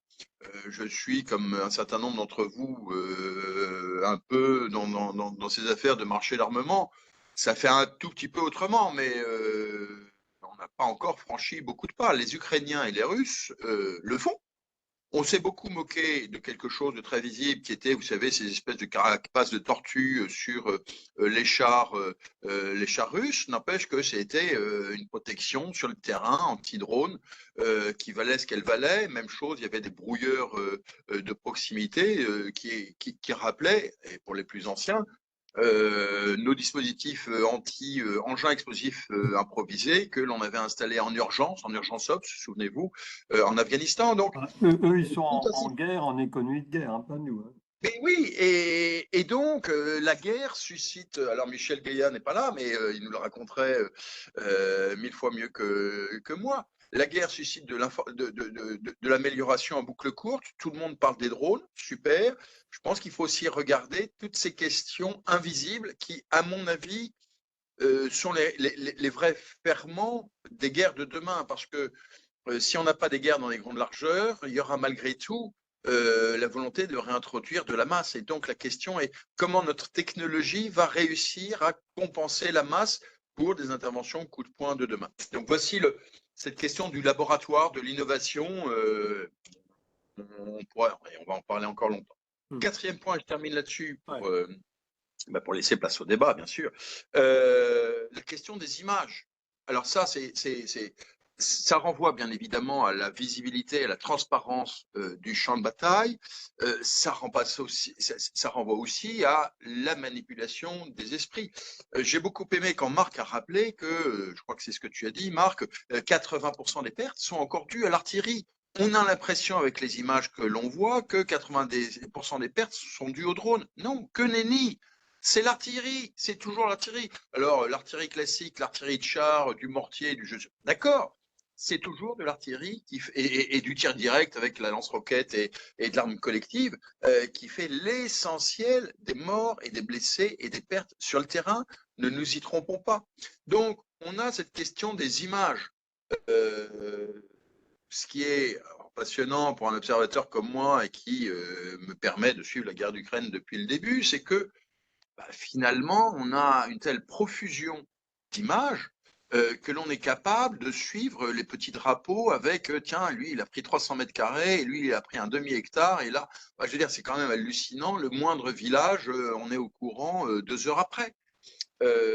Avec aussi des phénomènes, souvenez-vous, alors on le voit un peu moins, mais des expressions collectives d'unité, on voyait ça surtout la première année de la guerre, aussi bien du côté ukrainien que du côté russe, avec des unités qui faisaient des sortes de dazibao publics, des prestations sur Instagram ou sur des choses comme ça, pour dire, Monsieur le Président, on est mal commandé, c'est pas du tout bien ce qui se passe chez nous, etc. Cette question de l'image est importante parce que elle frappe l'opinion publique, elle frappe les décideurs politiques, ne nous y trompons pas, et elle risque d'introduire une distorsion entre ce que voient les états-majors. Je renvoie finalement une des approches de François Geoffrancy sur la formation, l'organisation du commandement, etc. On voit bien qu'il y a une certaine distorsion entre ce que le grand public, disons les choses simplement, voit et ce que voient les états-majors, qui n'est pas exactement la même chose et qui peut amener à des prises de décision eh ben, pas forcément pertinente ou optimale d'un point de vue militaire. Et donc là, on revient à la question du C2 et de l'organisation de la décision militaire. C'est-à-dire que la profusion d'images risque d'affecter par le haut et par des voies indirectes une prise de décision militaire qui normalement était le fait de professionnels à l'intérieur d'états-majors, à supposer que les états-majors fassent bien leur travail. Donc voilà, masse versus technologie, oui, bien évidemment, retour de la masse, mais il ne faut pas abandonner la technologie. Ne pas oublier les armes invisibles qui sont extrêmement présentes. Et pour le secteur terrestre, la guerre élec, bien évidemment. Cette dimension de laboratoire, ne pas surinterpréter la guerre d'Ukraine, qui va rester quand même quelque chose de très distinct. Regardez les 9. Il y a 9 guerres aujourd'hui à travers le monde. Une dont on parle beaucoup, l'Ukraine, une dont on parle encore un peu, Gaza, et puis cette autre dont on ne parle plus, qui vous parle de la République du Congo, qui vous parle du Soudan, qui vous parle du Yémen, plus personne. Et pourtant, ça fait quasiment autant de morts, si vous voulez, que ce qui se passe en Ukraine, même si ce n'est pas effectivement 100 morts par jour sur le front. Mais ce que je veux dire, c'est que la guerre contemporaine, ça n'est pas que l'Ukraine. Voilà. Et puis, cette question des images, méfions-nous des images, méfions-nous de est-ce que c'est notre prochaine guerre? Voilà. C'est un peu ça qui me laisse un peu sur mon compte à soi par Alors, rapport à ça. sachant que la guerre peut s'arrêter aussi, on l'espère, peut-être demain aussi, qu'est-ce qu'il en sortira? Ce qui était intéressant quand on est passé chez Arquet, c'est qu'ils nous ont dit, par exemple, sur un certain type de véhicule, que les châssis, finalement, fallait peut-être revoir ça, partir sur des bases civiles, c'était peut-être bien sur certains théâtres, mais sur d'autres, il fallait peut-être les renforcer. Sur les stocks, j'aimerais vous entendre aussi sur la composante 3D. La 3D, qui s'est bien développée dans l'aéro, qui s'est moins développée dans le terrestre. Est-ce qu'il faut vraiment la ramener sur le théâtre d'opération et pour faire quoi? Et puis vous entendre aussi sur tout ce qui est normalisation, interopérabilité, parce que en Ukraine notamment, on voit tout arriver. Est-ce que finalement les matériels, on peut les utiliser les uns avec les autres, etc. Bien sûr, effectivement, on peut parler de rationalisation, etc. Mais est-ce qu'on est obligé de faire ça? Est-ce qu'on ne peut pas continuer avec et tout ça dans l'optique? On a vu aussi en cette théorie les canons de 120, 130, 140. Enfin, voilà. Merci. François, allez. Oui, alors, moi je rebondirais surtout sur le deuxième point. Effectivement, enfin, d'abord, le deuxième point, on va me le rappeler parce que je vais me zapper là, du coup. C'était les stocks, non, c'était Ouais. oui, les châssis, les stocks avec la 3D, je crois. Ah non, non, avant, l'autre sujet. Le Non, 3D, je vois pas trop ce que c'était tu les dis là. Donc, châssis oui, civils, militaires, qui étaient parfois un peu légers. oui, Ce sont des chefs. c'est ce que j'ai dit tout à l'heure. Il y a un moment, il va falloir revoir notre manière de faire la guerre et que les équipements devront s'adapter à des vraies réalités. Alors, c'est d'accord. Olivier dit oui, la guerre en Ukraine, c'est pas la guerre qu'on va vivre. Comme toutes les guerres, on découvre effectivement que l'autre, il fait pas comme on a prévu. Voilà. Que sur le terrain, il est beaucoup plus intelligent à un moment donné dans sa propre survie, dans l'atteinte des objectifs. Ça, c'est clair. Maintenant, les Ukrainiens nous ont montré quelque chose, hein, quand même sur le terrain, sur leur capacité d'innover en marchant, en quelque sorte. Hein. Et ça, est-ce que nous en serions capables aujourd'hui? Il y a la question de la maintenance dont on a beaucoup parlé tout à l'heure, mais c'est pareil. Ils se sont adaptés. Et je crains qu'aujourd'hui, on est devenu tellement bureaucratique dans notre fonctionnement, dans notre état d'esprit. Je ne dis pas combien il y aura de papier pour obtenir une pièce quelconque, comme l'évoquait Marc tout à l'heure, sur le terrain pour un remplacement d'un canon de César, même si je pense qu'on a peut-être fait dans l'urgence quelques exceptions. Mais les Ukrainiens nous montrent qu'en temps de guerre, en particulier, il y a un moment où tous les règlements, on s'en fiche. Le but, c'est de gagner. C'est ça, l'équipement militaire. Et l'objectif, c'est de gagner. Et finalement, après, on adapte tous nos équipements en fonction de ce qu'on a sur le terrain. Olivier rappelait très justement ce dont on s'est beaucoup glosé au départ. Regardez ces Russes qui se protègent effectivement contre les arrivées de drones sur leurs chars en mettant des sortes de parasols. Peu importe. En temps de guerre, on s'adapte. Voilà. Et je crois que notre grand défi aujourd'hui en tant qu'armée occidentale et de nos industriels d'armement, c'est de s'adapter vite, correctement, avec une certaine liberté d'esprit sur les solutions, non pas donc dans une vision très bureaucratique, très verticale, bon, c'est très pratique en temps de paix, mais est-ce qu'on n'est pas là pour préparer un temps de guerre éventuel? Ça ne veut pas dire qu'on sera en guerre dans 10, 15 ou 20 ans, Mais comme le disait Olivier, il y a 7 guerres ailleurs dont on ne parle pas. On en a 2 où on en parle tous les jours. Peut-on ignorer que la guerre aura lieu quelque part demain avec nous dedans? Eh ben, je ne crois pas. Et donc, à ce niveau-là, il faut revoir complètement, à mon avis, notre schéma intellectuel, notre système de formation, nos relations avec les industriels. Et je reviens à l'idée que j'ai dit tout à l'heure. Même si je ne l'ai pas expliqué très clairement, les arsenaux qu'on avait dans le passé, qui étaient des organismes d'État, est-ce qu'il ne faut pas recréer un minimum d'arsenaux capables de produire pour le temps de guerre, c'est-à-dire effectivement une certaine forme de nationalisation de certaines industries et de quitter peut-être la logique, alors je ne sais pas si économiquement c'est viable, je l'admets totalement, hein. Néanmoins, le but c'est pas que ça soit viable, le but c'est qu'on soit capable de faire la guerre.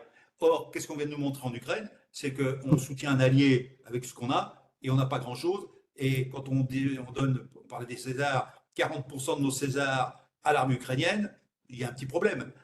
C'est qu'on est en train de se déposséder de ce qu'on a. Voilà. Donc moi, je suis plus dans la réforme, je dirais, intellectuelle et administrative de notre fonctionnement pour donner les bons outils militaires, les bons équipements en temps et en heure, et pas au bout de 10 ans de recherche. Parce que ça aussi, hein, on ne l'a peut-être pas évoqué, mais avant qu'un char sorte, il faut combien d'années?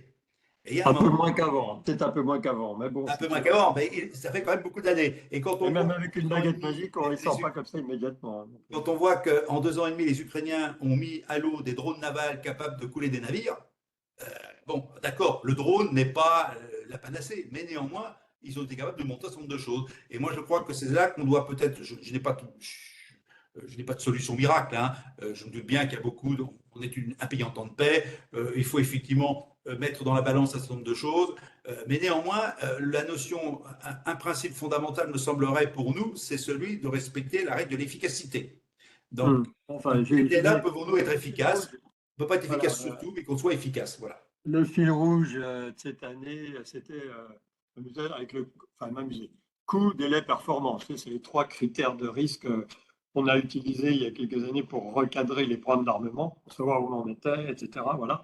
Et après, il faut faire dans les règles dans le bon sens aussi. Alors, tu parles de coût. On n'en a pas parlé depuis tout à l'heure, mais le coût entre un matériel pas cher qui détruit un matériel très cher. C'est de l'analyse. On ne va pas rentrer dans notre réflexion sur l'équipement militaire et sur la guerre que nous menons. Ça va être à toi. Alors, non, dans le sens, Marc. Voilà. Oui, moi je peux apporter quelques éléments, on va dire industriels, de coûts et pour donner quelques échelles de valeur.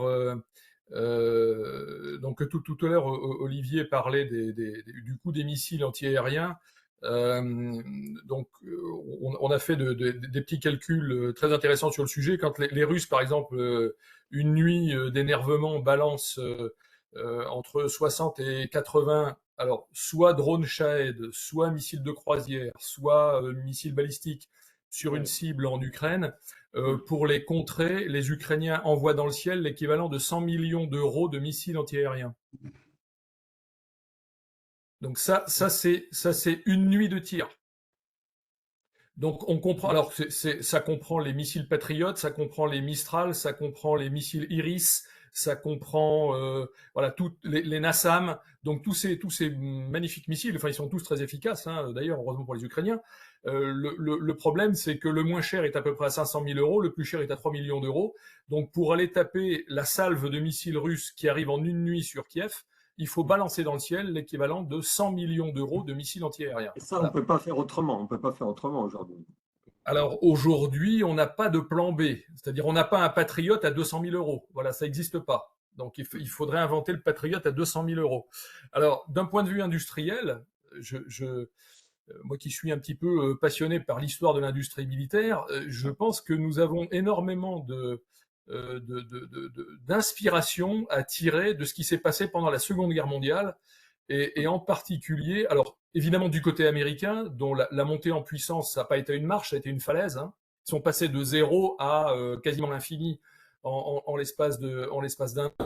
Je rappellerai pas les chiffres de production américaine en 3 ans et demi de guerre, mais c'est absolument, c'est pharaonique.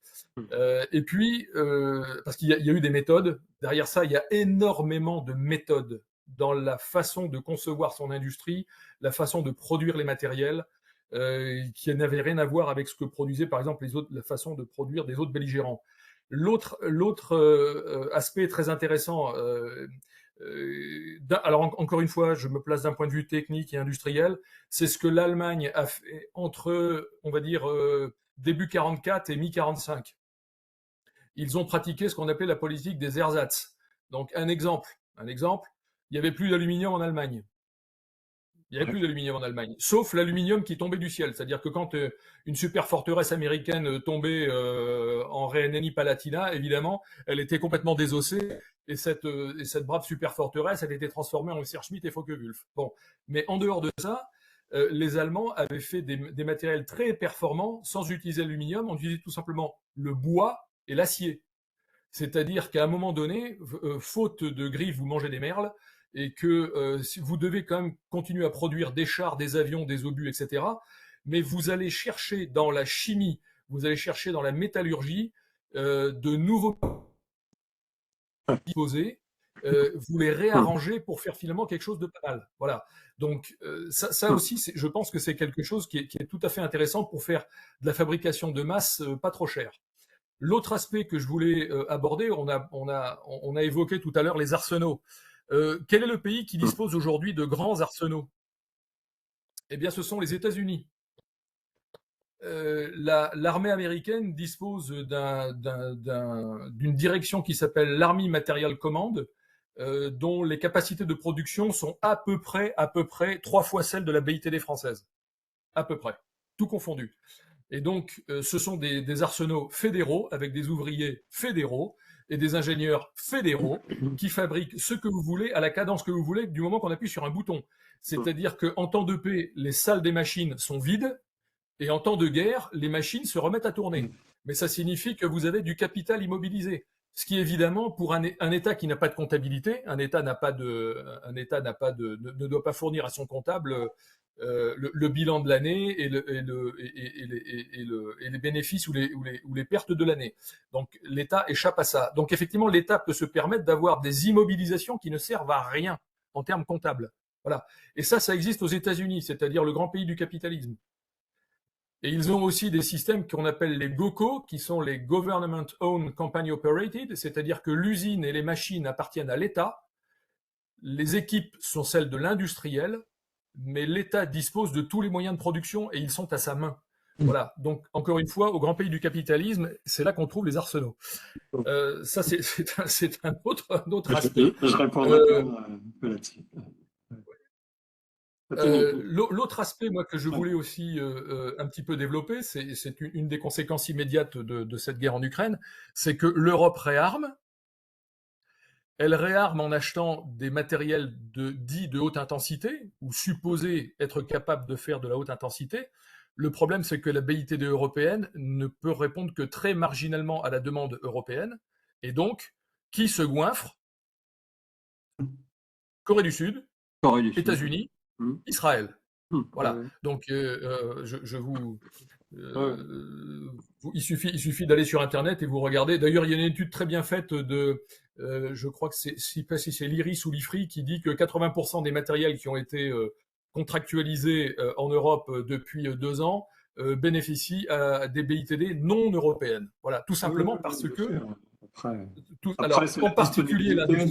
Dans la courbe BCG, est-ce qu'on produit tout de suite de la vache à lait ou pas, etc. Est-ce qu'on investit? Ah oui, effectivement, c'est en ce moment la guerre. Hein, donc, effectivement, oui, exactement. Et du coup, on aperçoit là que la BITD terrestre française a une grande faiblesse, c'est qu'aujourd'hui, elle produit pour une armée de terre des matériels qui ne sont pas forcément adaptés à ce qu'on pourrait attendre de la haute intensité. Voilà. Et donc, en dehors du César qu'on met en avant systématiquement, parce qu'en fait c'est le seul qu'on a, tous les autres domaines, en particulier le domaine des véhicules chenillés, que ce soit les véhicules d'infanterie, les véhicules d'artillerie, les véhicules du génie, la guerre électronique, les systèmes de frappe dans la profondeur, tout ça nous n'avons pas. Et donc tout ça, ça a été laissé aux Israéliens, aux Sud-Coréens et aux Américains. Voilà. Olivier, avant de te passer la parole, je rappellerai, enfin pour ceux qui ne savent pas, que avant, enfin, les arsenaux en France étaient quand même majoritaires et que finalement On a même, enfin, KNDS, Nexter, était une entreprise nationale, hein, donc, mais on a quand même externalisé pour en matière justement d'efficacité, de coût. Et aujourd'hui, il reste encore un atelier, enfin le SIA, hein, donc, mais qui fait de la réparation, qui fait plus de la fabrication. Et il y a toujours un peu ce point de convergence ou de complémentarité. Enfin, je rappelle, moi, j'ai été embauché pour transformer un peu le SMA en SIA. Après, on a essayé de le faire dans le terrestre, avec cette comparaison, cette complémentarité avec le civil, qui n'est pas toujours forcément évidente, mais avec des savoir-faire qui existent. Et ce n'est pas forcément parce qu'on dit qu'il y a le coût de la sécurité qu'il ne faut pas savoir compter non plus. Et donc, voilà, donc, et tout ça, fonctionnement en intelligence avec on pourrait parler aussi de la mise en place des réservistes spécialistes sur le terrain, etc. Enfin, il y a... Olivier, je te laisse la parole à Oui, toi. alors, tu avais posé 3 questions, on va parler d'une quatrième, celle Ouais. de l'industrie. C'est intéressant que tu parles du SIAE, des MAE et SKIA, parce que du côté terrestre, j'ai un peu travaillé cette année avec l'armée de terre pour une petite étude. Je posais la question de bon, alors, on est dans la pure technique, hein, mais le SMITER en compte de commerce. Et en fait, l'armée de terre dit, bah, écoutez, la liaison SMITER se passe très bien, on réussit à avoir les retours et les bénéfices finalement d'une bonne exploitation finalement des ressources, aussi bien que ce que fait le SIAE avec son statut de compte de commerce qu'on a été voir aussi. Donc tout ça pour dire, les statuts, je m'en méfie. Le SMITER, il a surtout besoin aujourd'hui, me semble-t-il, plus de bureaux d'études, plus que de bras. Curieusement, aujourd'hui, on a plus besoin de spécifier, de cadrer, etc., que de produire. Et c'est pour ça que je suis un peu gêné par la remarque ou la proposition de François sur le retour aux arsenaux. Parce qu'un arsenal, c'est très bien, mais ça coûte cher, parce qu'il faut des installations, il faut payer les hommes. Et donc, malgré tout, c'est une charge. Et en plus, après, il faut quand même payer les commandes et les matériels. Et donc, quand on est la première puissance mondiale, on peut payer des hommes à ne rien foutre et des ateliers à ne pas produire. Nous, on n'est pas là-dessus. D'autant plus que, et on va dire ça gentiment et entre nous, le monde de l'arsenal, comment dire ça gentiment, ne favorise pas forcément la prise de risque. Je ne dis pas que l'industrie de défense est une industrie qui est emballée par le risque, mais l'adversité, la concurrence et le besoin de trouver des marchés sont quand même des aiguillons un tout petit peu plus pratiques pour justement rechercher le prix et la performance. C'est-à-dire que si on est passé par le privé, c'est pas juste pour rentabiliser, pour avoir un coût, un rapport coût-performance optimal. C'est aussi pour des questions de prise de décision. Je veux dire, et de la même façon qu'on parlait du C2, du commandement dans les états-majors et dans les prises de décision de chaîne militaire, et François et moi, on en est et toi aussi, les deux François et moi, on en est d'anciens, donc on sait de quoi on parle. C'est aussi un peu la même chose dans le privé, dans le monde de l'entreprise. Il y a une éducation au risque qui n'est pas la même, qui est différente, et le métier industriel est un métier très particulier. Donc voilà ce que je voulais dire. La question, ce n'est pas tellement la forme de l'industrie. La question, c'est celle de la prise de commande. C'est combien l'État achète. Point. Donc la question, ce n'est pas Arsenal versus industrie privée. La question, c'est 2, 2,5, 3, 3,5% du PIB. C'est la seule question. C'est comme ça que vous saurez si vous allez avoir plus de matériel, plus d'hommes, parce qu'il faut aussi des hommes pour servir les matériels, plus de munitions et plus de MCO. Ceci dit, dans les structures industrielles, nous, on disait, ah bah tiens, prenez 15 avions d'un coup. Alors, je parlais des avions, mais aussi, on fournissait même le SMITER dans le temps. Donc, et on n'avait pas de baguette magique. Donc, on était considéré comme un Regardez industriel. Airbus Il y versus. avait le coût de la sécurité pour dire bah oui, Airbus ça, vous êtes versus là. Boeing, Airbus produit aujourd'hui un avion par jour. Airbus. Hmm. Donc, voilà, Et là, j'ai- dans le civil, ils font la guerre tous les jours. Moi, j'aime bien dire ça aussi. Ils font la guerre Mais tous les voilà. jours dans le Alors, civil. les trois questions. Celle du châssis, j'adore. Moi, je lance une idée. Alors, Ouais. je la donne à tout le monde et Marc, ça va te faire rire. Honnêtement, un châssis chenillé, il n'y a pas que Rheinmetall qui est capable de faire. Enfin, je veux dire, il y a tout un tas de constructeurs qui sont capables de construire des chenilles pour des travaux, pour des engins de travaux publics jusqu'à 100 tonnes. D'accord? Donc, la question d'un train chenillé, honnêtement, on va chez n'importe quel constructeur d'engins de travaux publics civils et on lui demande. Et il y en a en Europe, je ne sais pas s'il y en a en France, mais il y en a au moins en Europe, et il n'y a pas que Rheinmetall. Donc, mettre un train chenillé sur une tourelle, c'est quelque chose que Arcus et Nexter seraient capables de faire s'ils avaient un chouïa d'imagination. Et si, je vais les rejoindre, alors là, Marc, il va baigner, et si l'armée de terre sortait de son tropisme béret rouge, béret vert. Ouais, voilà, on va dire ça gentiment entre nous et tout le monde aura compris. Première chose. Deuxième chose, faire du blindage, ben, on sait faire. Faire de l'artillerie, on sait faire. Trouver un moteur, il y a suffisamment de motoristes en Europe, y compris en France, qui sont capables de vous sortir des bousins qui font 300, 500, 600, 800 ou 1000 chevaux. Donc, ce que je suis juste en train de dire, c'est que moi, mon rêve, c'est pas tellement chenille ou roue, parce que je pense, j'ai servi sur les deux. Voilà, je suis un cavalier, j'ai servi sur les deux. Donc, et même, enfin bon, je vais pas raconter ma vie, mais le vrai sujet, c'est revenons, mais le CEMAT l'a dit, revenons à un MX-13. Nous avons aujourd'hui besoin de chars légers moyens. On a besoin d'engins chenillés légers qui font 20-25 tonnes et qui peuvent nous redonner de la masse et de la polyvalence. Et Et quel si tu me canon, permets quel d'arriver canon à ta troisième tu mets question, dessus? Quel canon tu mets pardon. dessus? Quel canon tu mets dessus? Mais S'en fiche. regardons qu'est-ce qu'on a dit sur les combats chars. Je veux dire, Voilà. quand je vois à Eurosatori des canons de 130 et de 140 qui m'expliquent qu'on va tirer à 8000, je rêve. C'est absurde. La portée n'est Ouais. plus aujourd'hui un facteur dirimant. Alors là, c'est ce qu'on a appris sur la guerre d'Ukraine. Sur la roquette anti-char, prenons les roquettes anti-char. La question n'est pas est-ce qu'elles sont capables de tirer à 800 ou à 1000 mètres, c'est qu'elles sont capables de tirer à partir de 20 mètres. La bataille de Kiev en février-mars 2022 a été gagnée grâce à des systèmes anti-char, je ne citerai pas parce que je ne vais pas faire de publicité, mais qui étaient capables de tirer à moins de 100 mètres avec efficacité. Donc ne nous trompons pas, la question n'est pas celle de la portée, et un 105, regardons ce que les Ukrainiens disent de notre bon vieux 105 du 10RC, et ben le 105 il fait tout à fait l'affaire, il tire de l'EFL, de l'obus flèche à 1800 ou 2000 mètres. Ça suffit. Et donc, un 105 un peu rénové, en plus moins cher à fabriquer, moins cher à entretenir, etc., avec donc un train logistique, parce qu'un obus de 105, comme par hasard, c'est moins lourd qu'un obus de 140, etc., etc. Revenons à des choses plus légères, qui me permettent d'ailleurs de répondre à la polyvalence, donc à la masse, et probablement à ta troisième question, parce que moi je l'ai noté tes trois questions, Très bien, François, merci. celle de Merci. l'interopérabilité.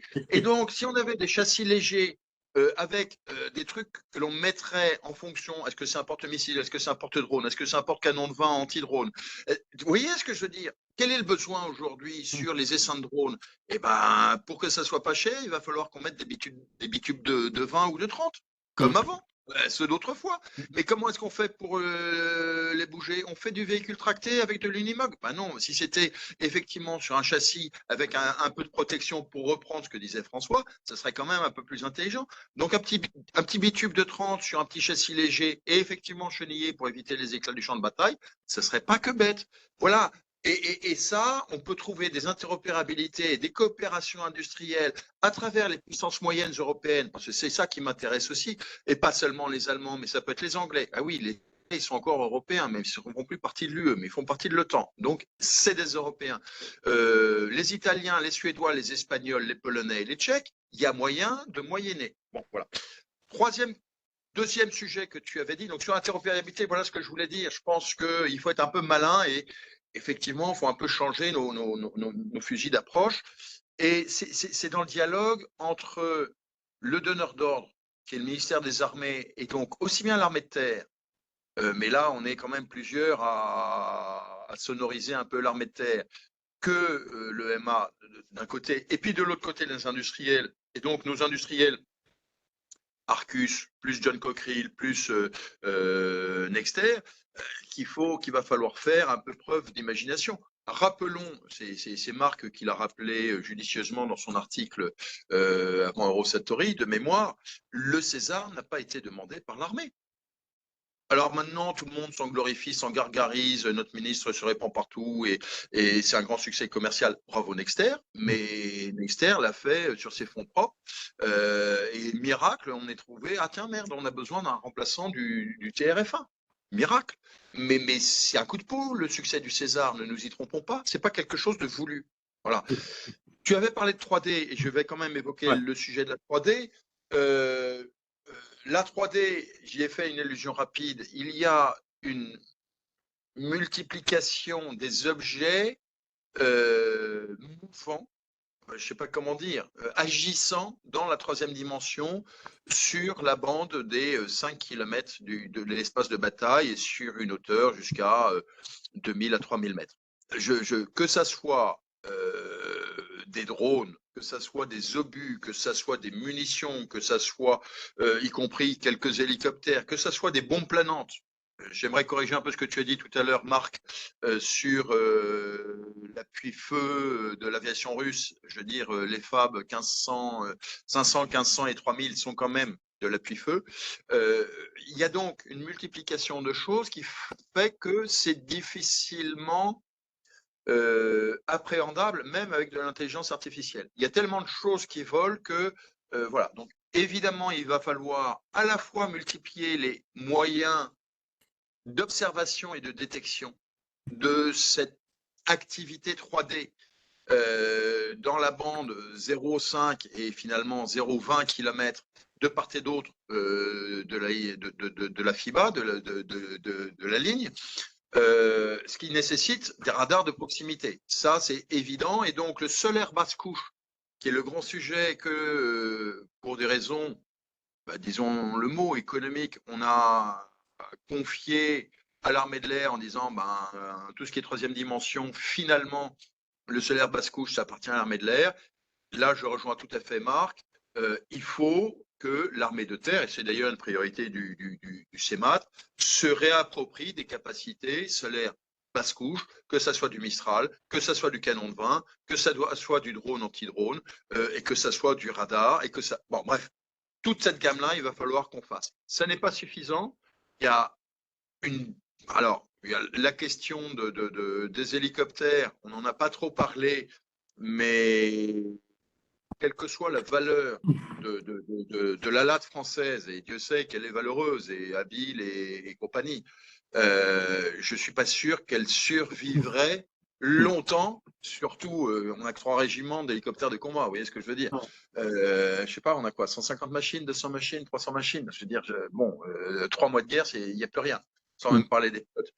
Donc, nos hélicoptères auraient beaucoup de mal à vivre. En revanche, là où on est d'accord, c'est les frappes dans la profondeur. Alors, tu parles de 800 km, Marc, je te trouve un peu excessif parce que, alors justement, à Eurosatori, qu'est-ce qu'on voit? On voit des choses qui tirent avec des capacités manœuvrantes, parce que finalement, c'est ça qui est intéressant. Si vous voulez, c'est pas seulement une frappe dans la profondeur en tir direct, c'est une frappe dans la profondeur avec un peu de manœuvrabilité. Et donc, on s'aperçoit qu'on peut taper dans des horizons à 150 km, c'est ce qu'il y a aujourd'hui sur le marché. Ouais. On peut imaginer que d'ici 5 ans, on arrive à 200, 250, peut-être 300 km. Mais on est à la limite de l'artillerie, du missile, mais de toute façon, aujourd'hui... Alors ça aussi, c'est quelque chose qui est assez intéressant. Hein, je veux dire, la notion obus-missile ou roquette-missile, enfin, cette séparation traditionnelle est en train de voler en éclats avec la guerre d'Ukraine. On a des obus qui sont aujourd'hui un peu manœuvrants. Voilà, je veux dire, on a des bombes qui sont aujourd'hui planantes et guidables, etc., etc., etc. Ça, c'est un exemple d'enseignement. Et on va avoir effectivement une augmentation des charges et une augmentation des portées avec toujours de la manœuvrabilité, mais tout ça tiré par des forces terrestres suffisamment en arrière du front pour pouvoir être à l'abri de la contre-batterie, mais pour pouvoir frapper dans la profondeur grâce à la détection satellite, disons les choses, à l'observation satellite. Et Alors, voilà merci. ce que je voulais dire sur la 3D. Ouais, merci Olivier. Je vais regarder, j'ai listé un peu les questions, et puis l'heure tourne, on est déjà arrivé au bout, mais je vais quand même prendre une question. Quelqu'un demandait est-ce qu'il est possible d'avoir des systèmes de drones autour des chars pour lutter contre les drones qui pourraient arriver sur les chars. Moi, je fais le parallèle aussi avec pas les drones, mais les robots qu'on a vus à Rosatori, qui tournent autour des chars finalement, qui font leur petite mission. Alors encore faut-il sécuriser la liaison entre le robot, enfin entre le robot et le char, comme avec le drone, pourquoi pas le char ou d'autres choses. Est-ce que, voilà, quel est votre avis sur ces robots qui accompagnent les chars ou les drones qui peuvent accompagner les chars, soit pour faire une mission particulière, soit pour les protéger? Bon, Bah, je peux je- dire un alors, petit mot peut-être. ouais. Peut-être, Non, bah, oui, vas-y, François, oui, vas-y. ouais. Les robots aujourd'hui, même il n'y a pas qu'à Rosatori, hein, les Américains à OSA, on nous montre, ils sont vraiment des chars de combat, 100 personnes Oui, bien dedans, sûr. on aime le voir. Donc aujourd'hui, je dirais, le débat sur la robotisation, je pense qu'il va suivre le même chemin que des drones armés ou non armés. Ouais. Je dirais qu'éthiquement, il y a des grands débats pour empêcher qu'on utilise un certain nombre d'armes. Et on voit que sur le champ de bataille aujourd'hui, le manque de ressources humaines et la nécessité de protéger cette ressource humaine fait que, à mon avis, dans les années qui viennent, on va de plus en plus s'équiper de robots de combat qui vont effectivement accompagner les unités. Mais il y a 10 ans, j'avais déjà identifié une vidéo d'un industriel américain qui mettait en expérimentation une compagnie mécanisée accompagnée de drones et accompagnée de robots de combat. Donc, c'était il y a une dizaine d'années. Donc, aujourd'hui, je dirais, n'oublions pas à quoi sert la guerre. Elle ne sert pas à tuer les gens, elle sert à atteindre un objectif politico-militaire. Et qu'à la limite, pourquoi croire que robots et drones sous toutes leurs formes ne vont pas s'intégrer dans la dimension de la guerre? On revient à ce qu'a dit d'ailleurs Olivier sur la notion d'intelligence artificielle. C'est pas le capitaine qui va pouvoir, qui sera en mesure de tout coordonner. Donc forcément, on va aussi avoir l'intégration, à mon avis, de l'intelligence artificielle pour justement gérer tous ces facteurs et rendre l'unité de combat particulièrement efficace. Ouais, ouais. On arrive à la guerre des étoiles, et puis si les robots se combattent entre eux, Pardon? tant mieux, hein. Alors, il y a quelques années, le Parlement européen avait voté sans application, justement, s'était prononcé contre les robots tueurs, mais bon, c'est la réalité, hein. Donc, est-ce que quelqu'un d'autre veut intervenir là-dessus? Marc voulait parler, Bah, donc moi j'ai pris la parole, mais c'est son tour de non, Marc. non, mais Voilà. alors, sur le sujet de la robotique, je voudrais juste apporter quelques petites précisions, on va dire techniques. La première chose, c'est que euh, alors, dans le domaine terrestre, il n'y a pas de robot. Ça n'existe pas. C'est-à-dire qu'il n'y a pas de machine autonome capable de trouver son chemin toute seule et capable d'agir toute seule. Ce sont forcément. Alors pour des raisons de marketing, on appelle ça des robots, mais en fait c'est pas des robots, c'est des machines téléopérées.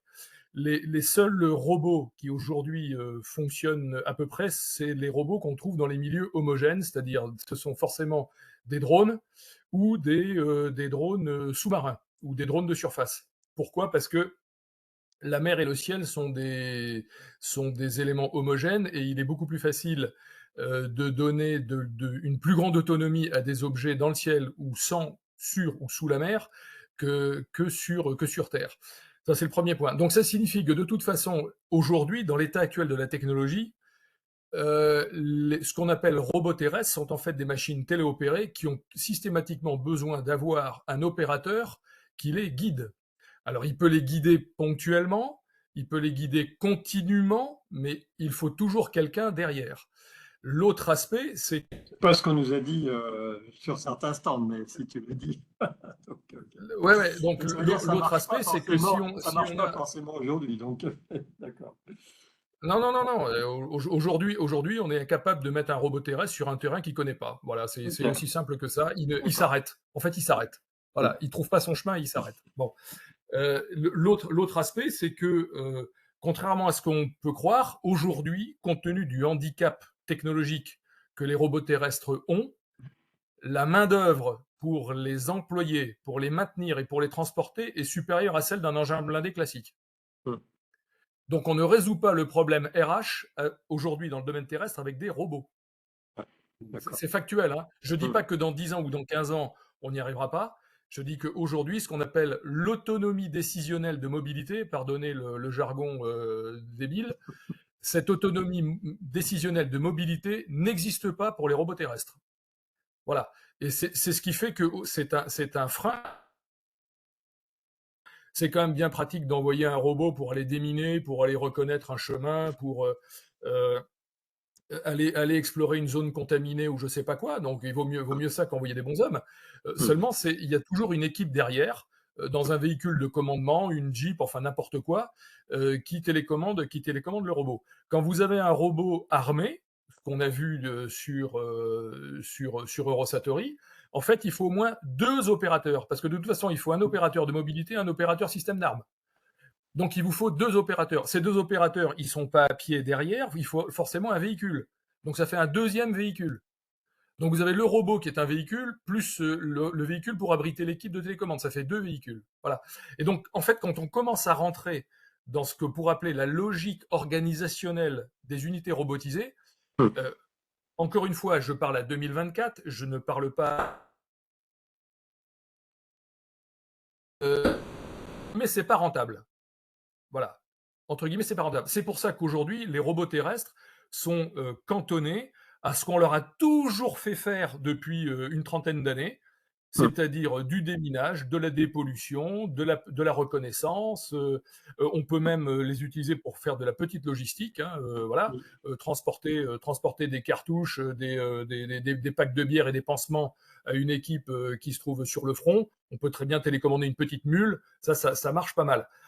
La robotique de combat, c'est encore en phase de maturité, on va dire ça comme ça. Ok. Avant de donner la parole à Olivier, une petite anecdote. Dans les années 2000, enfin quand j'avais remis à plat les risques, on avait réintroduit les chiens, pas très technologique, hein, mais dans les programmes de déminage, j'avais dit aux collègues, ingénieur, tant que tu n'as pas trouvé la troupe du chien, finalement, c'était les sapeurs qui avaient demandé à réintroduire les chiens. Et finalement, on l'a fait et ça a marché en termes de valeur. Évidemment, les chiens, dommage pour les chiens, mais c'était très efficace. Olivier, à toi et après on termine. Oui, 3 observations. Je rejoins ce que dit Marc sur l'empreinte logistique actuelle du robot, c'est-à-dire que en plus il parle que des opérateurs, mais derrière il y a la question de l'énergie, c'est-à-dire qu'aujourd'hui les robots ils sont électriques, donc ça signifierait des productions d'électricité qui n'est pas quelque chose que l'on sait faire naturellement sur un champ de bataille, etc., etc. Donc ça, aujourd'hui, le robot terrestre augmente l'empreinte logistique. Donc la grande question, c'est qu'est-ce que ça rapporte réellement en plus par rapport à ce que ça nous coûte en empreinte logistique en plus. C'est aujourd'hui et il faut se méfier parce que c'est aussi l'histoire des évolutions. Au début, un produit innovant n'est absolument pas compétitif sur le produit existant qui a 70 ans de développement industriel, d'amélioration, de contrôle de qualité, etc. etc. Mais il va rendre un service de niche à une population qui est prête à payer différemment, mais pour répondre à des besoins très particuliers. Et c'est avec l'apprentissage sur ces marchés de niche que finalement l'innovation va pouvoir supplanter le dispositif technique préalable. C'est ce qu'on a vu avec la photo, c'est ce qu'on a vu avec l'audio-vidéo. Enfin, il y a tout un tas d'exemples. Et donc, c'est aussi quelque chose qui peut arriver dans le monde robotique, c'est-à-dire qu'aujourd'hui, ça n'est pas convaincant, mais parce que nous comparons un système émergent avec des systèmes qui ont finalement 100 ans d'existence, 100 ans de maturation technologique. Et donc, quelque chose qui a 5-10 ans de maturation technologique, forcément, ne peut pas être aujourd'hui compétitif. Mais il va trouver des niches, il va s'améliorer, il va se développer, et l'histoire est pour le coup pas dite à l'horizon 10-15 ans. Et c'est en ça que je te rejoins, Marc. Aujourd'hui, ça ne le fait pas. Cela étant, soyons très prudents sur l'avenir. C'est-à-dire que nous ne sommes pas en train de dire le robot c'est nul. On dit aujourd'hui le robot est peu compétitif. Voilà, c'est Oui, c'est ça. pas exactement la même chose. Ah oui, tout à fait. Non, non, mais oui, je voudrais, oui, il faut pas se méprendre sur mes propos. Moi, je vous fais une photographie à Mais on est d'accord. 2024. On est Hein, d'accord. photographie à 2024. Ce qui ne signifie voilà. Martothérapie. Voilà. Ce qui ne On est signifie d'accord. pas que dans 10 ou 15 ans, tout ceci fera. Et pour reprendre effectivement ce que tu disais, je rappelle la phrase d'Henry Ford, hein, qui demandait, quand je demande à mes clients, ils me disent invariablement, je veux un cheval qui court plus vite. Bon. Donc lui il a dit, bah non, moi je fais pas ça, je fais une voiture. Voilà. De la même façon que l'ampoule n'est pas une amélioration de la technologie. Donc on est tous bien d'accord. En visitant le musée de la technologie de Varsovie, je me suis aperçu qu'il n'y avait pas que des Ford noirs, vous pouvez les produire en plusieurs couleurs. Il a fallu que j'aille là-bas pour le savoir. Olivier, continue. Deuxième observation, et pour rebondir, alors là encore, pour insister sur ce qu'a un peu signalé François, il y a 10 ans, le grand débat, c'était celui des Salas. Vous vous souvenez, le système d'armes létaux autonome. Et donc, on avait un espèce de grand goubi-boulga.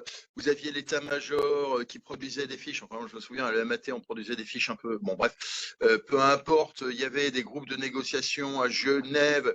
Tout ça a disparu. C'est plus un sujet.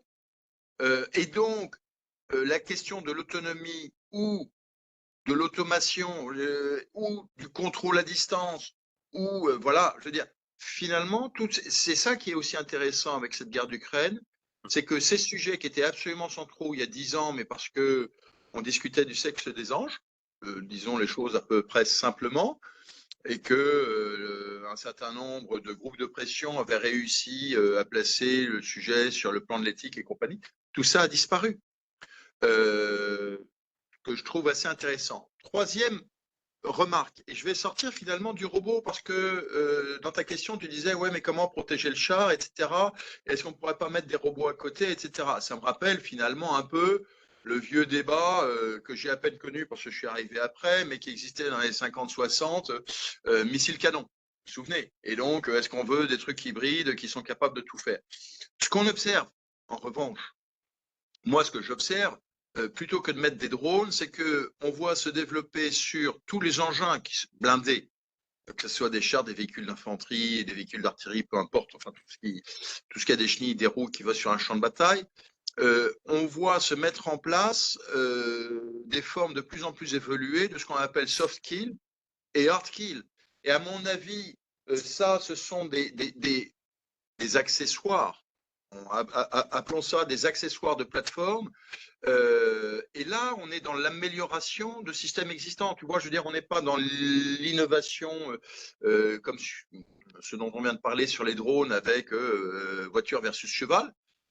On est sur, bon, bah, j'ai ma voiture, mais je vais un peu l'améliorer. Et donc, tous les dispositifs soft kill et bientôt hard kill, à mon avis, ça, c'est des choses qui vont se développer là aussi dans les 10 années à venir, avec un problème que l'on aperçoit déjà, et vous avez vu tous les prototypes à Eurosatory, enfin moi j'ai été frappé, c'est les tourelles sont monstrueuses d'excroissance.